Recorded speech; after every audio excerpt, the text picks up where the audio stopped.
Everybody, welcome back to Photophilic Studio, and we're editing today again with Lightroom.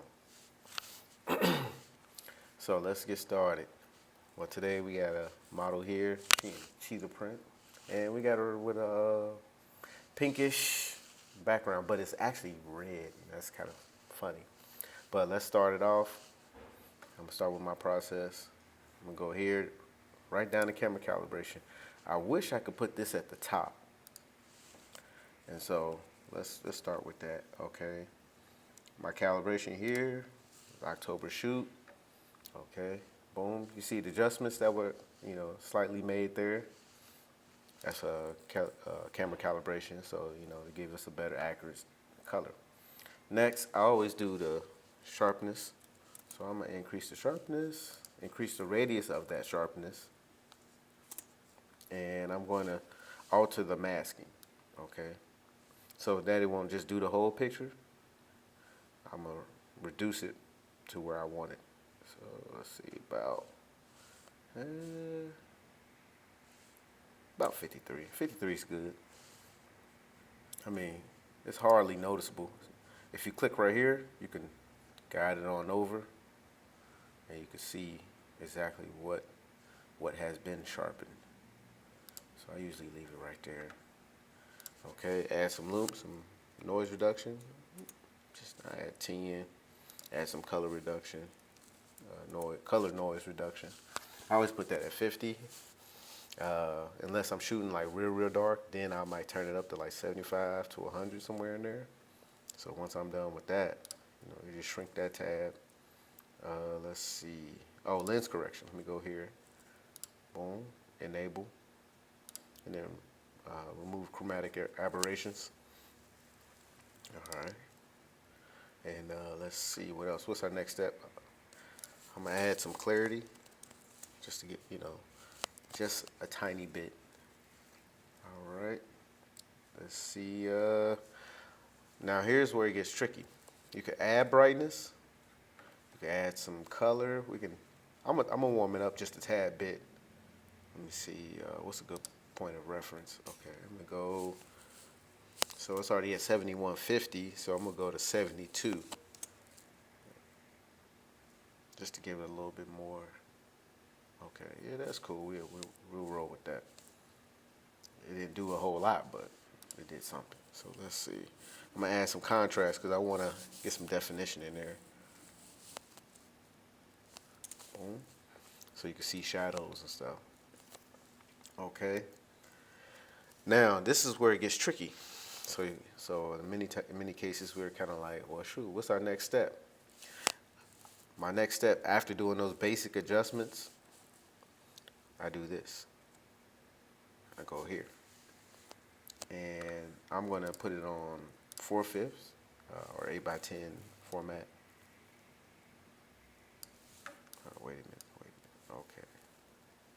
Let me redo that. Let me redo it.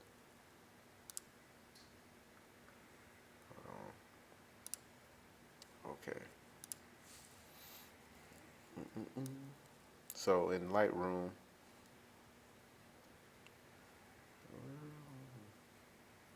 I'm gonna do a 4:3. Let's see what 4:3 looks like. Yeah, it's a bit long. It's a longer shot, but it seems like it gives us a better crop.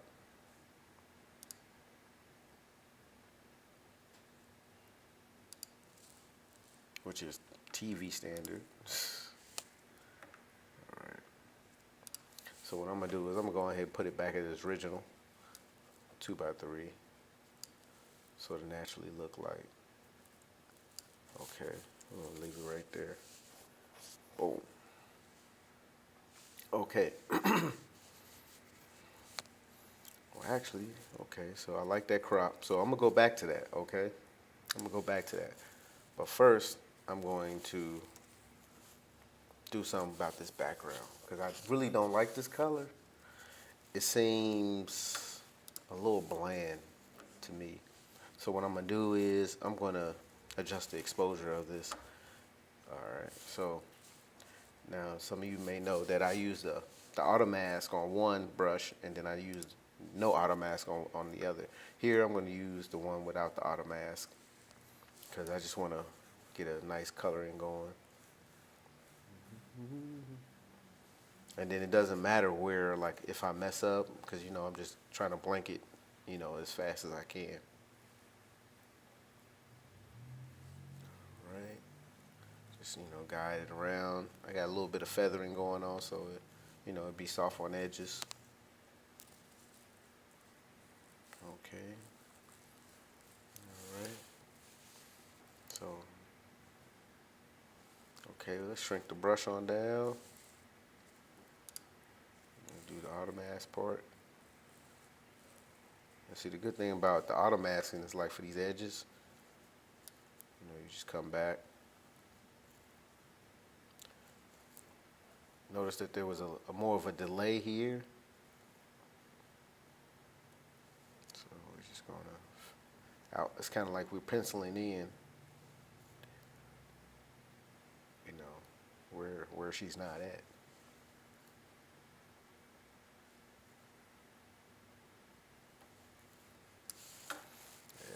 And this is going to kind of like, and the reason why I'm doing this is because I kind of want to have her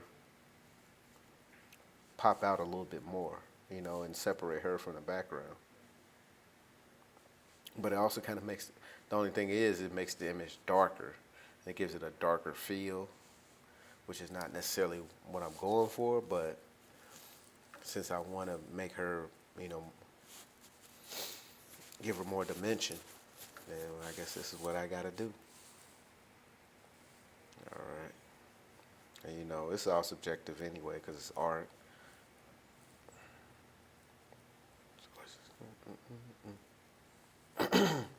Yeah, stay tuned. I got some intro coming. I have a intro. I have a music for the video. I have some, you know, non-sample stuff that's coming here shortly. And so hopefully, once I get my hands on it, I can, you know, implement it in the video here, you know, nicely. And then you won't have to sit and listen to ambient noise and me talk. Well, you can listen to me talk the whole time, but so let's see. Let's see, how's it shaping up? Okay, so let's take a pause right there. Now, some of you are wondering, like, how do you see the before and after? Okay, you have two ways. You can hit the backspace. You can hit this. And then that shows you what it looked like before, which is the backspace right by the delete button. Okay, or you can hit on this icon down here at the bottom, and it says cycle between before and after. So you can do that. So then you get the split left and right, or you can continue. You could click one of these options right here where they'll split the image in half. Let me see. Hold on. Is it that one? It's this one. Oh, okay. I gotta click it so it can cycle through. Okay, so you got before and after on one side, and then you could do it like that, which I'm not a fan of. But if I had two big screens, though, I probably would, though. Stacked on each other or something like that. Yeah, I'll probably do it that way. Okay. So that's what before and after looks like. Okay. Well, let's go ahead and crop down. Okay. Oh, hold on. Let me lock it back in so it stays at 2x3, which is what I like a lot about Lightroom, because you don't have to like hold a button here, hold a button there, just to keep the same ratio aspect in Photoshop. All right. Boom. All right. Cropped it. Let's see what else.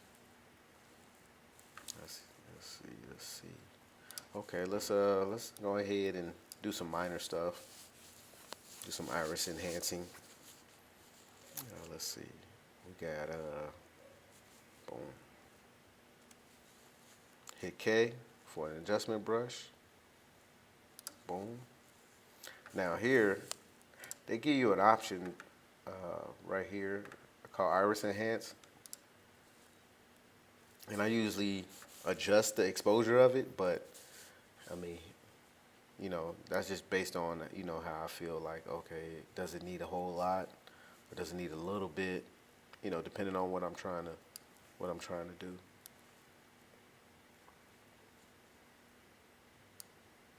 Plus I'm using the auto mask as well, so it's gonna try to meet the demands that I'm trying to set for just that area, them little particular areas. I mean, I could zoom in a little bit more and just do it freehand, but why even go there? All right, so we've done that. We've done that. I mean, her skin looks pretty good, so we don't. I mean, her makeup looks pretty good. You know, let's see. So let's zoom back out real quick.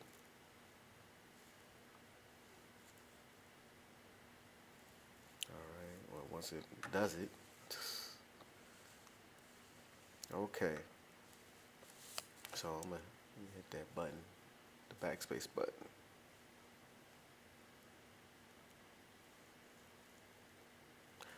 Now it's starting to slow up on me already. Sheesh.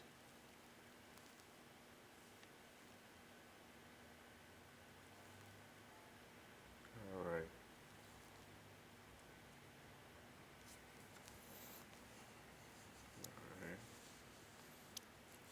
Shoot, I could add some shadow, because you see these little lines right here. Well, that's her shadow actually in the image, because we casted a light. It's probably like maybe like 30 to 45 degrees above her, so it casts a shadow right here into the background. Could deepen that. All right, let's see. What is the computer doing aside from what I want it to do?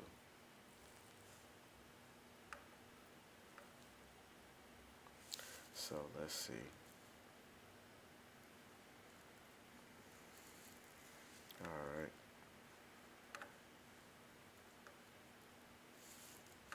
I guess we're gonna be waiting for it, huh? All right. Okay, it's done doing what it's doing. Okay. So, if you ever come across a situation where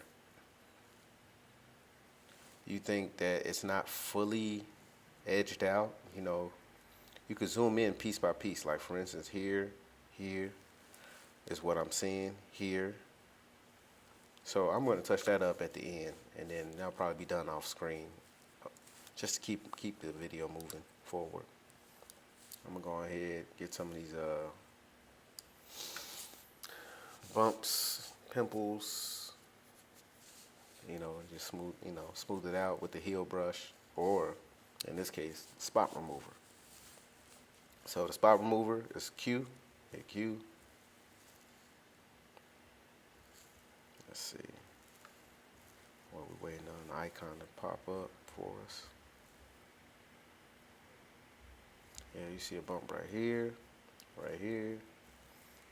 Normally, I would take this out. I would normally just take the nose ring out, but in this case, I'm gonna just leave it in because it gives it a little bit of character. It gives it a little more character in the image itself. Let's see. Might have to touch the lipstick up at the end. Let's see, got a little bit got a couple lines. Maybe she 45. Psych. Okay. All right.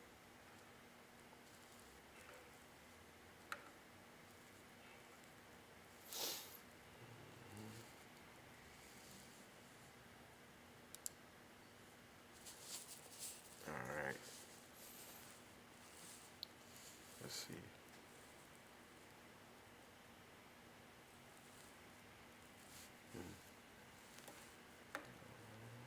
Anything else wrong? Okay. Question is what's the hold up?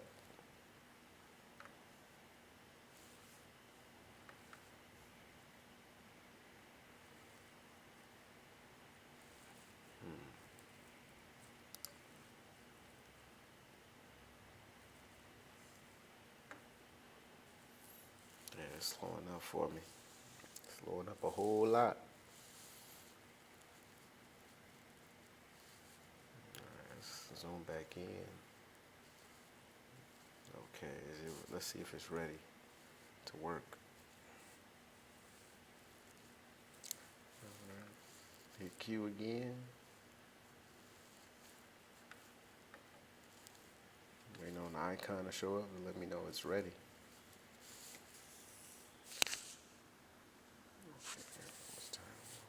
Where we at? Okay. Keep a track of time over here.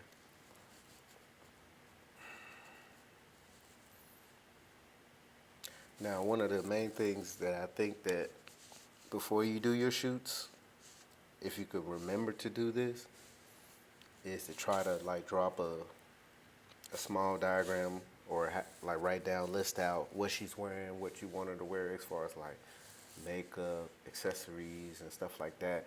Because what happens is if you don't know exactly what kind of lipstick she's coming with or makeup style that she's coming with, in post you end up doing more work because you're kind of like you're like, oh, well, this is not the look I want, and so you're gonna spend more time adjusting that look.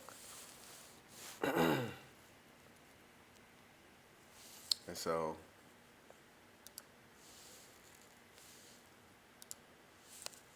I'm trying to, for some reason my icon is not showing it. Okay, well look, we'll come back to that.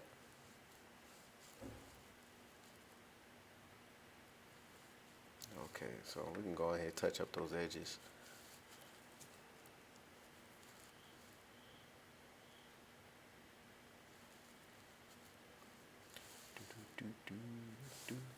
But yeah, stay tuned. Once a week, I'm gonna try to have a video for y'all.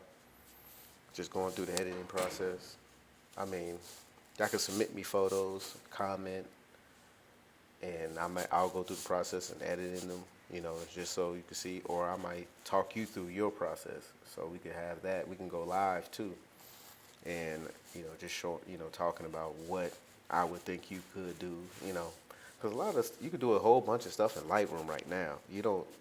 A lot of times I find myself not even moving over to Photoshop.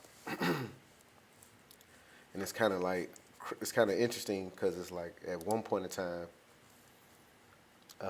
like when Lightroom 1 was around and 2, I found myself like in Photoshop a whole bunch still, even though I was using Lightroom and using Lightroom more as a catalog, which is what it was built to do anyway. All right. Okay, so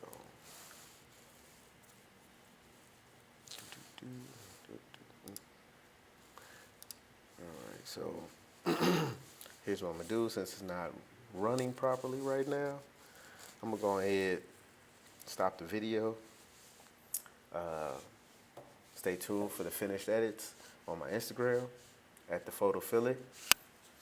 And let's see what else. Stay tuned. Check me out on Facebook. Check us out on Facebook, at Photophilic Studio, or check me out, Rasta Pal. And you can check me out on Tumblr at thePHOTOphilic, Twitter too as well. It might be the Photophilics, but just put Photophilic in. I'm sure I should come up somehow because it's a pretty unique name. And let's see. Stay tuned and like, comment. Let me know what you like, didn't like. If you have any suggestions, comments. Preferably, if you really want a fast response time, comment on the Instagram pic I'm gonna post, okay? And then that way, because I see those way faster than I do on YouTube, because I usually just I think I have it just set up for the email to let me know when someone comments. So I'm gonna try to adjust that so that way you can comment there and get a speedy response as well. But if you have any questions, I'm willing to answer those questions. I've been doing photography for about 10 years, professionally for 10 years. But I've been doing photography much longer than that. So that's about 15 years. I bought my first camera in 2005. So it's been quite a journey, you know. And I started out with digital. I didn't start out with film, but I bought a film camera, which I don't use. But it would be great if I did start using it again, because I got a whole bunch of rolls of film, stuff like that. All right, so stay tuned. The Photophilic Studio. This is us doing edits in Lightroom. Comment, like, subscribe. We got some music coming, some intros coming, and outro coming. All right, peace.